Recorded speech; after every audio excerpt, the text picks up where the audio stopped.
Hola, ya estamos en Dinero sobre Ruedas. Hoy conversaremos con Christian Bennett. Él es un consultor con una amplia trayectoria dentro del sector del transporte marítimo. Y viene precisamente para ayudarnos a comprender mejor todo este fenómeno que se ha dado dentro del sector del transporte contenerizado. Estas megalianzas, megafusiones, adquisiciones, quiebras de compañías, integración vertical. Vamos a comprender al término del programa cómo este sector está impactando a los puertos mexicanos y desde luego a los clientes. No se vaya, quédese con nosotros. Ya comenzamos.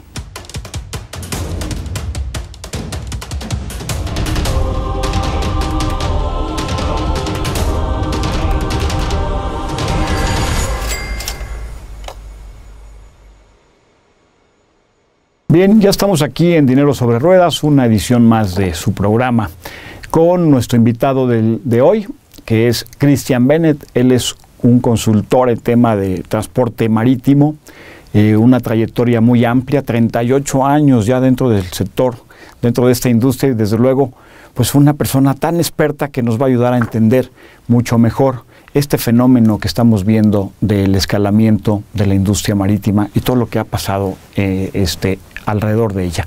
Bienvenido, Christian. Muchas gracias por invitarme a tu programa, Ociel. Ya. Bien, pues para empezar, Christian, me gustaría dar comienzo desde el principio, digamos.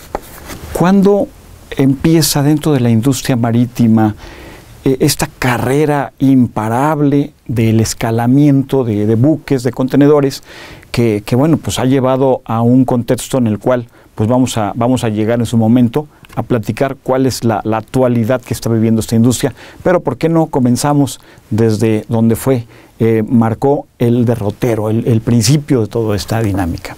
Épocas de sobreoferta de espacio para transporte marítimo las ha habido antes, pero históricamente siempre hubo un paralelo entre el crecimiento de la flota y el crecimiento del tráfico marítimo, y proporcionalmente del Producto Interno Bruto promedio de los países.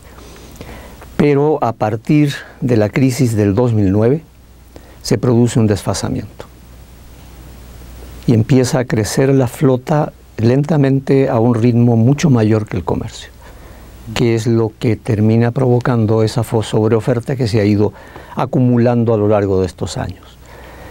Esa presión obliga a las navieras a reducir los fletes, bajan sus rendimientos, y en respuesta a este fenómeno muchas navieras optan por comenzar a construir buques cada vez más grandes para abaratar el costo de transporte unitario de cada uno de esos slots, de esos contenedores que transportan.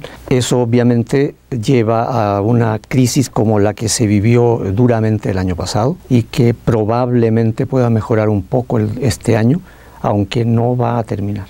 Sí, pero a ver, en otras industrias que han pasado momentos similares, una feroz competencia entre jugadores, pues hay cierto mando de control, ¿sí? Donde ves oferta-demanda, oportunidades de crecimiento, de expansión, y versus pues la rentabilidad, ¿no? ¿Qué es lo que ha pasado dentro de estas industrias, de la industria marítima, que vemos años y años acumulando pérdidas, y pareciera que ellas solitas se están conduciendo hacia un abismo, ¿no? Bueno, tú lo mencionas muy claramente. Esta crisis es una crisis autoprovocada. Es una crisis autoprovocada, provocada en el afán de lograr una mayor participación de mercado, en tratar de estabilizar los fletes abarcando una mayor porción de mercado, sin darse cuenta que esta misma política es seguida por todas las navieras, específicamente de contenedores, donde la crisis es notable. Pero realmente sí, las navieras de alguna manera ignoraron los signos que marcaban la necesidad de frenar la expansión. Tanto es así que hoy día tenemos una flota de buques portacontenedores de alrededor de 20 millones de TEUs, de los cuales dentro de los próximos 12 a 15 meses va a crecer un 13.7% en construcción nueva. A esto habrá que restar, por supuesto, la demolición y los buques amarrados. Claro. Pero mientras no se terminen de entregar los buques que están en este momento en construcción, la crisis continúa, sin ninguna duda. Claro, pues es un juego que no le conviene, creo, a ninguno de los actores que están encima. Vimos el año pasado cómo Hanjin Shipping terminó en la quiebra.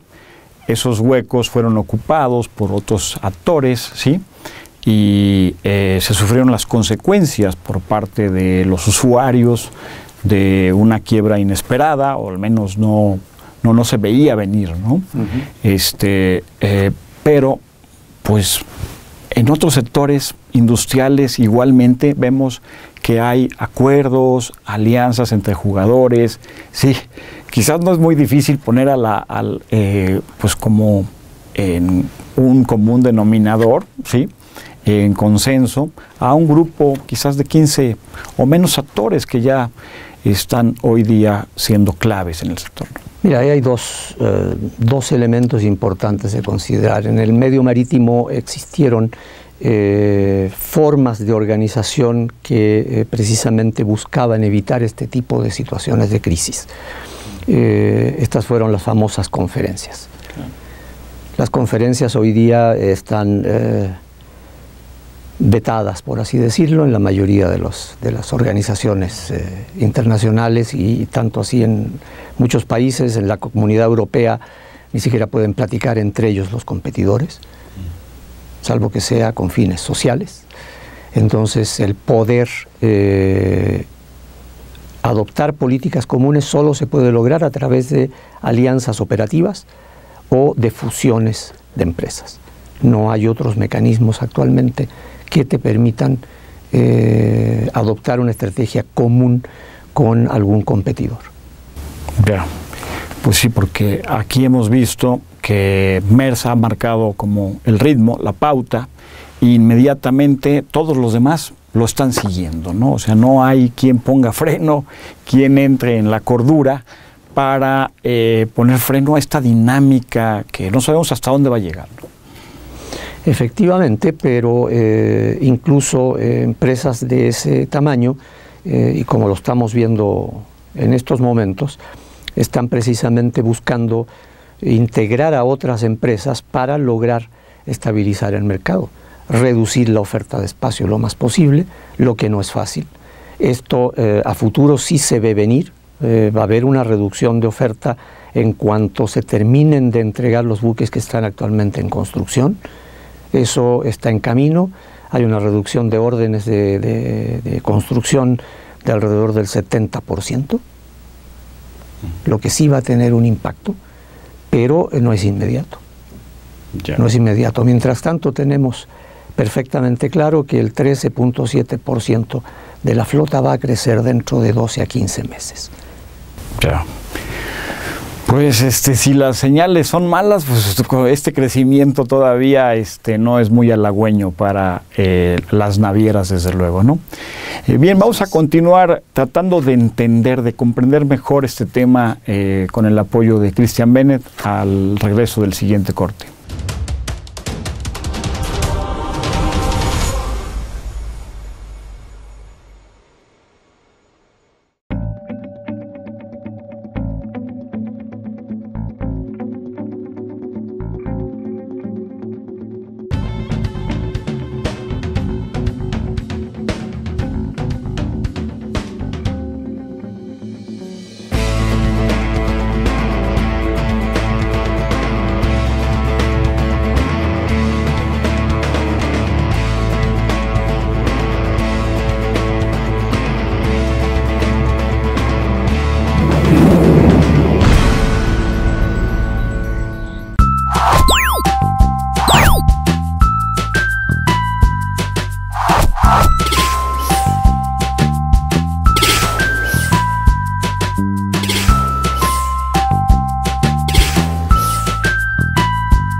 estamos de regreso aquí en Dinero sobre Ruedas, platicando con Cristian Bennett. Comentábamos las conferencias, Cristian, antes pues eran mecanismos de control, de regulación de la oferta sobre la demanda, de carga de mercancías a transportar por parte de las líneas. Ahora ya no se puede dar esto, y la figura pues han sido estas alianzas, ¿no?, de las cuales pues ya tenemos solamente 3 para a partir de este marzo hacia adelante. Una de ellas es la 2M, que agrupa a Maersk y MSC. Son las 2 principales y las más grandes compañías manejadoras del mercado de contenedores. Luego está The Alliance, ¿sí? Como decía, suena bastante pretencioso. Ahí está cobijada NYK, que es ya la consolidación de las 3 líneas japonesas que hasta el año pasado estaban cada una en forma independiente. Yanmin y Hapag-Lloyd ya recargada, digamos, con la adquisición de APL y de la naviera árabe, ¿no? Sí, que la consolidó el año pasado. United Arab Shipping Company, que se integra con Hapag-Lloyd, tan precisamente en el proceso en este momento. Así es. Y luego Ocean Alliance, que es CMA-CGM, la francesa, la número 3 del mundo, con Evergreen, OOCL y COSCO, que es también COSCO, resultado de la consolidación de las navieras China Shipping y COSCO Container Lines, ¿no? Estas figuras que, sin embargo, pues todavía, tú nos lo comentabas antes de irnos al corte, que no han regulado todavía el número de nuevas embarcaciones a construir. El crecimiento de la oferta será del 13%, decías, más o menos. El crecimiento bruto de la flota es del 13.7% para los próximos 12-15 meses. Eso obviamente tiene que ser compensado parcialmente por la demolición. Claro. Y amarrar buques, y por otro lado el difícil juego de reducir la velocidad, reduce los costos indudablemente, porque el consumo de combustible baja significativamente, pero al mismo tiempo te obliga a tener más buques en el servicio para poder seguir dando las mismas frecuencias que dabas antes, claro. Nada más que ahora navegas más lentamente. Claro. Entonces necesitas seguir ocupando un número mayor de barcos sin que necesariamente aumente la carga. Sí. Nada más bajas tus costos operativos, mientras tu ahorro en el consumo de combustible compense la contratación de los barcos que necesitas para seguir dando el servicio con la misma frecuencia. Claro. Hoy día el usuario está acostumbrado a que la gran mayoría de los servicios tienen una frecuencia al menos semanal, y hay empresas que incluso dan servicios diarios en los Estados Unidos y en Europa. Claro, sí. Ahora, obviamente este fenómeno que se está dando dentro de la industria marítima pues está impactando a los puertos, está impactando a la logística, ¿no? ¿Cómo ves tú, en tu experiencia, que está esto viéndose reflejado en las exigencias hacia los puertos sobre mayores infraestructuras a desarrollar, mayores costos operativos y además pues sin ninguna garantía de nada, Cristian, porque el naviero cualquier día de estos días pues decide ya no atracar ese puerto dentro de su reorganización de la estrategia comercial internacional, ¿no? Sí, efectivamente, toda la operación recibe un impacto de esta situación de las navieras. Las navieras necesitan reducir sus costos y obviamente me atrevo a decir que todos los contratos de terminales de contenedores en el mundo han sido renegociados en los últimos 2 años, porque de otra manera no habrían podido continuar operando y reduciendo los costos a los niveles que necesitan. Por otra parte, los barcos crecen de tamaño. Estamos hoy día hablando en algunos tráficos de barcos de 18.000 toneladas, de 18.000 TEUs, perdón, hasta 20.000 TEUs. Hay proyectos de buques aún más grandes. Esto requiere un cambio muy importante en la infraestructura portuaria. Ya estamos hablando de enormes profundidades, estamos hablando de muelles muchísimo más largos, estamos hablando de grúas muchísimo más grandes. Y eso, por supuesto, que requiere, como tú mencionas, una inversión enorme. Claro. Entonces ya se convierte el negocio de la terminal en un negocio a muy largo plazo. Sí es redituable, sigue siendo redituable, lo ha sido históricamente, pero ya no pueden esperar los retornos que estaban acostumbrados hace 5 o 10 años atrás. Ya esto va a ser una recuperación de la inversión muchísimo más lenta. Claro. ¿Y de qué manera se está viendo impactado el cliente, Cristian? Tú que tienes esta experiencia, esta relación comercial de vender los servicios de las navieras y llegar con los clientes, ¿cómo ves que el cliente al final pues sea impactado, ¿no? ¿Positiva o negativamente? Mira, el impacto positivo es obvio. La reducción en los niveles de flete que se han experimentado en los últimos 10 años es notable. Es notable. Hay rutas donde hoy día pagas la quinta parte de lo que pagabas hace 10 años atrás. Y si consideras la inflación acumulada en términos internacionales de esos últimos 10 años, en realidad la reducción es aún muchísimo mayor. Se han dado situaciones como la de la exportación por el Pacífico mexicano hacia Oriente, en que los fletes han llegado a ser, pues si no cero, muy cercanos a cero. Sí, claro. Entonces, que sí hay sectores de los usuarios que se han beneficiado con la reducción de fletes es indudable. Hasta ahora, y con la excepción que tú mencionabas del caso de la quiebra de esta naviera coreana el año pasado, en que no han tenido que sufrir todavía ninguna consecuencia. Esa ha sido la única excepción. Ahí hubo usuarios realmente afectados, sus cargas quedaron en los puertos detenidas por semanas, tuvieron que pagar fuertes sumas de almacenaje, maniobras, etc. Eso no se ha dado en los casos de otras navieras. Las navieras siguen operando, la eficiencia ha aumentado indudablemente en todos los puertos. O sea, contenedores que antes estaban promedios de 15 días en un puerto bajaron a 10 y hoy día podemos decir que andamos alrededor de los 6 a 7 días estadía promedio en puertos nacionales, lo que pues es una reducción significativa. Entonces, por el momento, el comercio y la industria se han beneficiado de esta situación, pero tiene un límite, y fue el límite precisamente que fortaleció enormemente a las conferencias navieras en la primera mitad del siglo XX. Claro. La crisis del 29 a los 30 y tantos provocó una caída del mercado de más del 60%. Y entonces hubo muchas navieras que dejaron de operar, hubo muchos problemas de transporte, hubo rutas que fueron prácticamente abandonadas. Sí.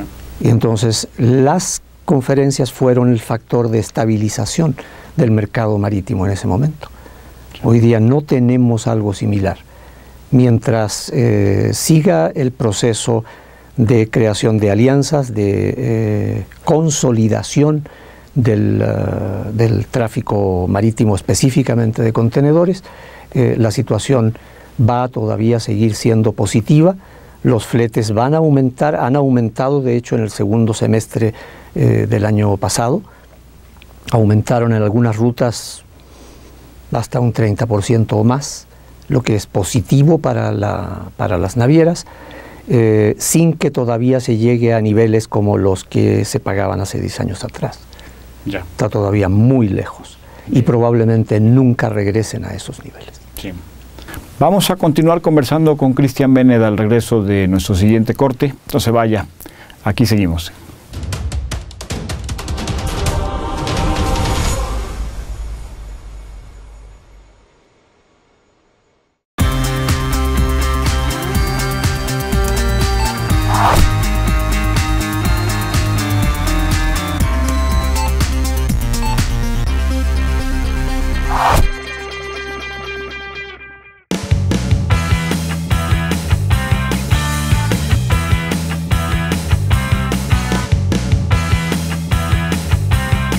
Para conocer más sobre el mundo del autotransporte, carga, pasaje, productores, proveedores, la industria general, no te pierdas En el Camino, un programa de T21 TV.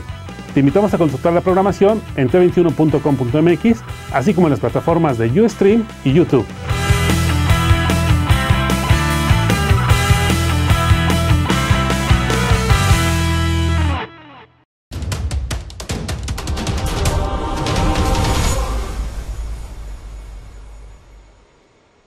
Bien, ya continuamos. Y recientemente, Cristian, fue botado al mar el barco Mol Triunfo de 20.150 TEUs de capacidad. Y esta dinámica sigue creciendo. Ya ha dicho Daewoo Shipping, uno de los astilleros que fabrica estos megabuques, que tiene la ingeniería, la capacidad de desarrollar buques de hasta 24.000 TEUs, ¿sí?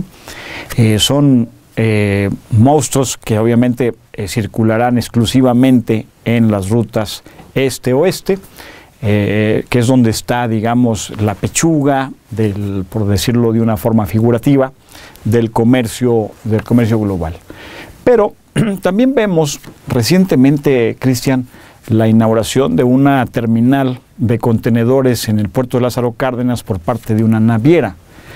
Y aquí vemos una integración vertical. Pareciera que las navieras, al menos las que van en la posición de liderazgo, ¿sí?, en el mundo, pues están buscando ya integrarse verticalmente y extender sus tentáculos en el comercio exterior más allá del puro transporte marítimo, sino a la operación portuaria, el control de la última milla o del último tramo terrestre, mediante alianzas y acuerdos con operadores, y también la creación de sus propios grupos de logística.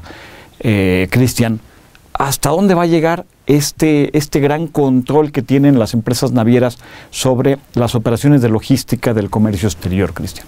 Mira, este es un fenómeno que ya incluso está en los libros de texto de logística, la integración vertical en el caso de las navieras, integrando la operación de terminales, integrando operación carretera y ferroviaria y otra serie de otros servicios conexos, ya es mundial.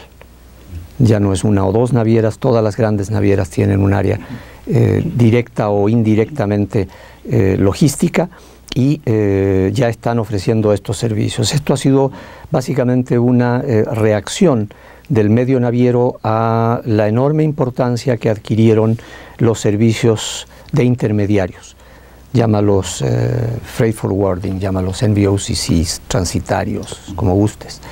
Pero este tipo de servicios, que fueron los primeros que integraron tráfico marítimo con terrestre, con servicios aduanales, etcétera, ha tenido un éxito enorme.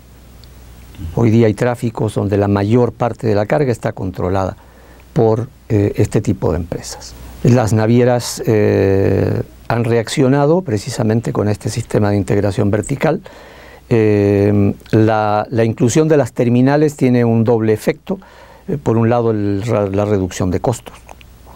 Le permite a la naviera operar a costos de terminales inferiores. No debemos olvidar que hay tráficos donde la suma de las maniobras puede ser superior al flete. Entonces, el control de costos en la terminal puede resultar fundamental en algunas rutas. Y por otra parte, el poder tener acceso a grandes usuarios del transporte marítimo que requieren de servicios integrados. Los grandes usuarios del transporte marítimo ya han dejado de tener sus propios departamentos de tráfico, sus propios departamentos logísticos, y están buscando estos servicios en los famosos 3PLs, los 3PLs, en diferentes servicios o prestadores de servicios logísticos, y las navieras han visto ahí un nicho muy interesante, ya que tiene normalmente rendimientos que pueden resultar atractivos, que no resultan del flete marítimo. Yeah. Han extendido su competencia más allá del mar, sí, a la parte del puerto, de la operación del transporte terrestre, ya sea carretero o ferroviario. Aunque sería importante agregar que este fenómeno en realidad fue la idea básica del desarrollo de los contenedores en el año 56. Malcolm McLean era un camionero, lo sabemos. Sí. Y su idea era precisamente integrar servicios de manera que el naviero o el en este caso él como camionero naviero, pudiera ofrecer un servicio integrado de puerta a puerta. Ese fue el origen. Y esto pues se ha ido creciendo, se ha ido materializando. Cuando yo ingresé al medio hace ya unos años, ya teníamos servicios integrados desde Pantaco hasta Oriente, pasando por Estados Unidos, que funcionaban, si bien es cierto, algo lento para la época, pero que funcionaban perfectamente bien. Sí. Entonces no se ve ninguna razón por la cual las navieras no sigan integrando otros servicios. Sí. Ya. Y en esta parte, los márgenes de rentabilidad en el transporte carretero de última milla, en las terminales portuarias, muchas veces hay mucho mejor margen de rentabilidad versus el transporte marítimo, ¿no? Efectivamente. Efectivamente. Eso también lo hace atractivo de poder complementar ya en un puerta a puerta, digamos, la competencia tan intensa, tan cruenta que se da en el transporte marítimo. Así es. Definitivamente hay en terminales, en otros servicios agregados dentro de la operación portuaria y en lo que tú llamas última milla, que en este caso en México pues son distancias bastante considerables. En los Estados Unidos también. Hay márgenes que pueden ser mucho más atractivos que el marítimo mismo. Ya, sí. Cristian, ¿alguna idea, alguna última opinión de tu parte que quizás quisieras ir redondeando el tema ya de cara al cierre del programa? Mira, yo creo que comenzamos platicando del tema de la crisis, hemos dado algunos comentarios al respecto. Yo creo que definitivamente esta crisis va a tardar todavía unos años más. Ha habido efectos positivos, como mencionamos, pero todavía vamos a ver más integración, vamos a ver más consolidación, vamos a ver una reducción de espacio, del crecimiento del espacio disponible a futuro, pero todavía quedan algunos años. La consolidación sí va llegando a límites en los cuales difícilmente se va a poder seguir creciendo dentro de los grupos de las más grandes navieras. Hoy día las 10 primeras navieras de contenedores controlan el 75% del mercado mundial. 2 de las alianzas que tú mencionaste controlan el 50% del mercado mundial. Entonces, las autoridades regulatorias de países o comunidades económicas ya están viendo este tipo de consolidaciones a ese nivel como una situación de alto riesgo. Entonces, lo que esperaríamos es que se empiecen a producir consolidaciones a nivel de navieras que no ocupan las primeras 10 posiciones. Ese es un sector tremendamente consolidado. Para darte una idea rápida, se estima que hay 88.000 buques en operación en el mundo hoy día, de todos tipos, contenedores, graneles, líquidos, etc. Son propiedad de 24.000 operadores o armadores o propietarios, llamémoslos. 4 buques promedio por propietario. De los 100 principales empresas de contenedores sube la proporción a 16 buques por empresa, y dentro de los 20 primeros se va sobre 100 buques por empresa, y entre los 10 primeros tenemos varias que están arriba de los 500 buques por empresa. Sí. Esa consolidación no existe en el resto del mercado marítimo mundial. Entonces, por eso es que ahora todas estas fusiones se están viendo con mucho cuidado a través de las autoridades regulatorias, y es más, está claro el caso de China hace un par de años, que detuvo una de estas alianzas precisamente porque la consideró alarmantemente riesgosa para sus intercambios comerciales, para poder mantenerse competitivo. Exacto, sí. Datos impactantes los que nos compartes, Cristian, sobre esta consolidación de la industria marítima. No hay que dejar de reconocer también que gracias a esta baja en los costos logísticos que han tenido muchos de los usuarios, es que también se ha abatido mucho de la pobreza en el mundo, gracias a que muchos satisfactores han podido llegar a sus mercados gracias a costos logísticos cada vez más reducidos. No, definitivamente, sin esa reducción de costos, el intercambio comercial que vemos hoy a nivel internacional no habría sido posible, definitivamente. Y hoy día basta ir al supermercado para encontrarnos con productos de todo el mundo. Así es. Incluso de muchos países en desarrollo, para los cuales esa venta de exportación es fundamental. Así es, pero como bien lo decías, las autoridades de competencia tienen que estar muy observadoras de qué va a pasar en los años por venir, a efecto de ir controlando y no que se nos escape de control este poder tan dominante que puedan llegar a tener, ¿sí? Bien, pues muchísimas gracias, Cristian, por acompañarnos el día de hoy y ayudarnos a entender mejor esto que ha ocurrido dentro de la industria marítima, sobre las consolidaciones.